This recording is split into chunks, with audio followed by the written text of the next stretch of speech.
Okay. 13 years ago, I was managing a hedge fund in Florida. And one day, I was just minding my own hedge fund business, and out of the blue, I got a phone call from my own internist. And he, in a very sad voice, he said, "Hey, Michael, I can't be your doctor anymore." So Milton, that was my first telemedicine experience. My doctor used a telephone to tell me that he doesn't want me as his patient. And of course, I put up a brave face and so, "Doc, what's going on? Is it my insurance?" And then my doctor says, "No, Michael, I was diagnosed with pancreatic cancer. I only have a few more months to live.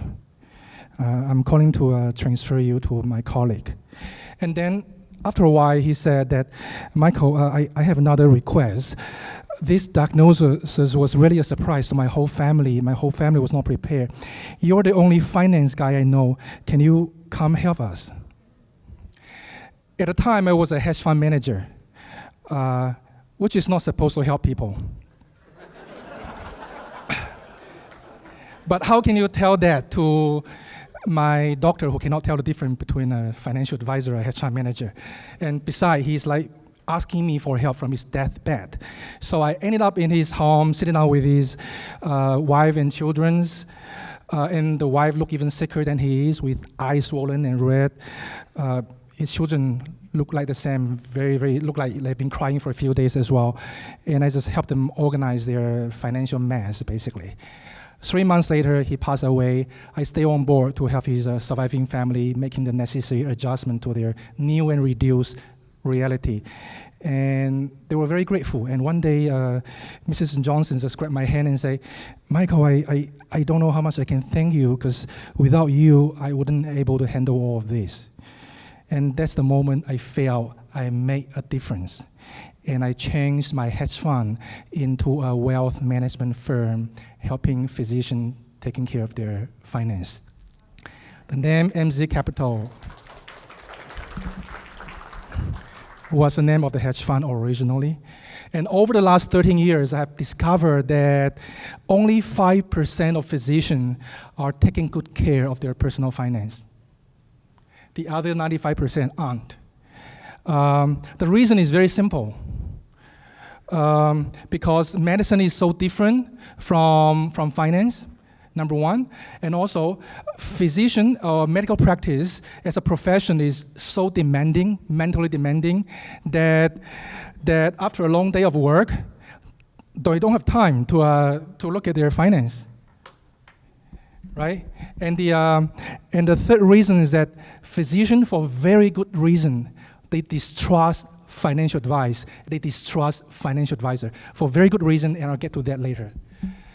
Some of you might say, "Oh, I'm in a luck because I'm not a physician. I'm an entrepreneur."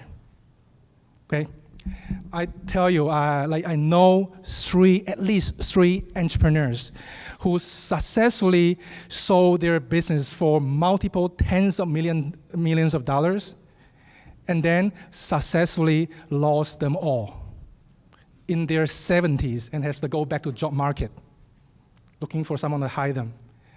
So being an entrepreneur, being very skillful in building a business doesn't mean that you're good, have the skill set to preserve your wealth. It's a totally different skill set. So I'm gonna give you because I don't have much time, I'm gonna give you a 30,000 bird eye view of what wealth management involves. And each of these items would be like a 3 hours course. So I'm just gonna go through of them. Number one is prudent investment. Whatever money you make, you wanna put a portion aside and then invest in a prudent way. Number two is tax mitigation. You want to pay as little tax as possible, legally possible, right? Legally possible. Asset protection, as a physician, you know that as you get older, you get sued for no reason. If you're a younger physician, you're safer, but older physicians are like a lawsuit basically. So you need to know how to protect your assets. Air protections, if you go out the street and get run over by a truck, you want your children and spouse are taken care of. So you want to make sure that these arrangements are well done, so you can feel peace of mind when you get run over by a truck. Yes, charitable planning. About 1/3 of you, after getting so rich, after taking care of your family, you want to be charitable, you want to support a cause. There is a way to do it that also help yourself, okay? Save a lot of tax as well. So charitable planning, important subject. Business successions. For entrepreneurs, it's called exit planning. For physicians, it's called practice successions. So how to extract equity from a lifelong of work, of medical work. So these are 6 pillars of wealth management that I taught you in 30 seconds. Okay, so about financial advisors. Physician has very good instinct that they distrust financial advisors. Because financial advisor is the only profession that do not require any education standard. Right? I'm overeducated. I'm educating beyond my intelligence. I have a PhD in financial economics. But my grandma who don't have much education, he can wear a hat. He can call herself financial advisor as well, and it's not against the law. There's no education standard. And the worst of all is that there was 2 sets of law that regulate financial advisor. One is called Security Exchange Act of 1934 that does not require financial advisors to put their clients' interests first. The other law is the Investment Advisor Act of 1940 that does require the financial advisor to act in the client's best interest. And here's the thing, a financial advisor can choose which law they obey. They can choose which law they fall under. And guess what? 99% of financials choose to fall under the Security Exchange Act of 34. So they're a broker, they're a co-broker. They can collect like kickback, hidden costs. They don't have to give you full disclosures. Only 1% of financial advisors are in the RIA camp.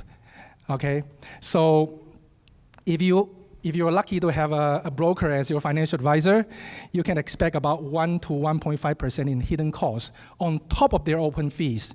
Like 1% doesn't sound like a lot, right? But over 30 years, like 30% of your wealth lost without even you knowing it, right? You feel good losing your wealth, right? Or you don't feel bad losing your wealth. At least they did that to you. Registered investment advisor. These are the professions who fall under the Investment Advisor Act.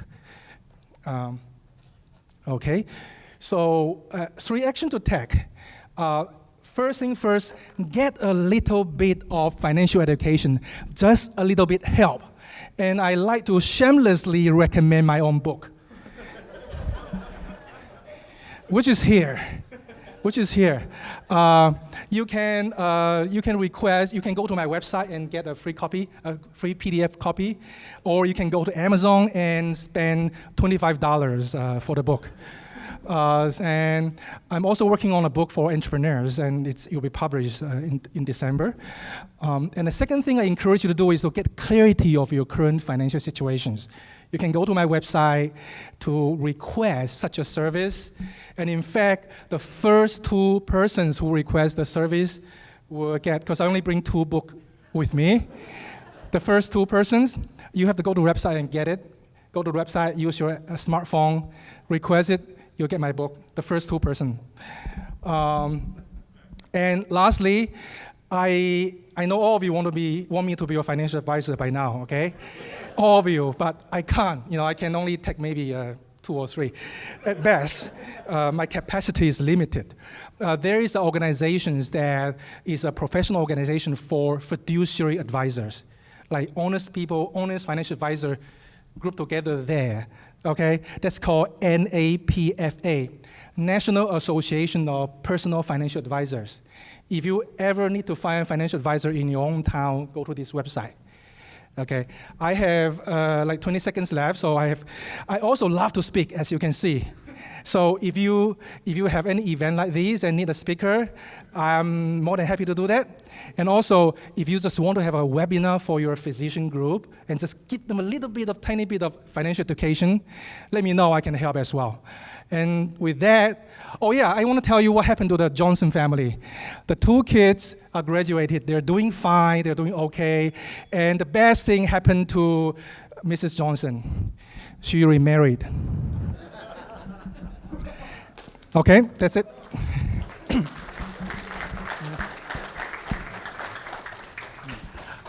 Thanks, Michael. Yeah. Any questions? Again, free advice right now. Did you make that marriage? Okay. Any? Okay.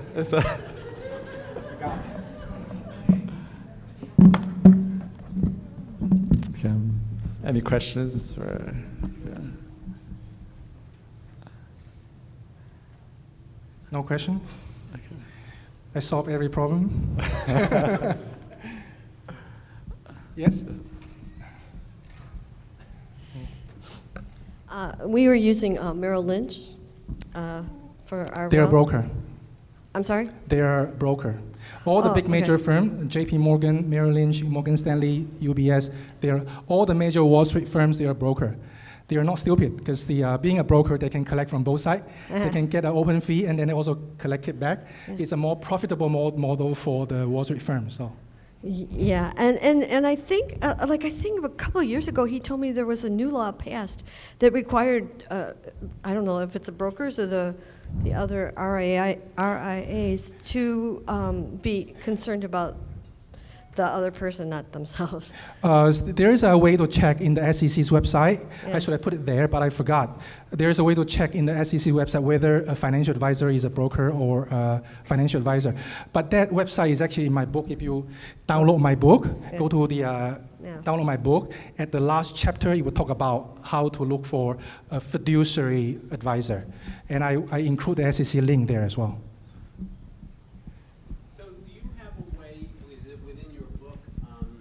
As an individual investor, to be able to look at a set of metrics at advisors or brokers to see what their success has been with previous clients? I mean, is there a way to actually look at that? No, it's very difficult.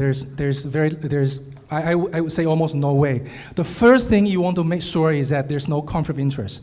This is first things first. You want to make sure there's no conflict of interest. He's not like moving your money away without your knowledge. Okay, he's not charging you hidden costs or put you in investment that get them a kickback. This is most important things. And the other thing is actually a lot harder to determine, like their capability.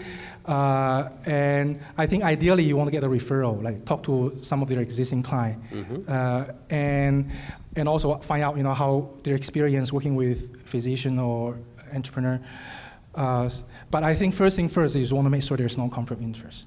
Is Edward Jones in the same group as the brokers? Where are you? Edward Jones. Are they also in that same group? That I actually cannot give a straight answer. That I cannot give a straight answer. Sorry about that. I know all these because it's a regional firm. I have to check, and I'll get back to you on that. So how do you make money then if you're not like the broker? Do you want to know that? Yes, as a fiduciary advisor, I have to disclose whoever become my clients, okay? But I don't have to disclose to the public. But I don't mind to tell you this. Usually it's asset under management, how much asset I manage, and it's 1% up to $1 million, and beyond $1 million is gradually reduced to 0.4%.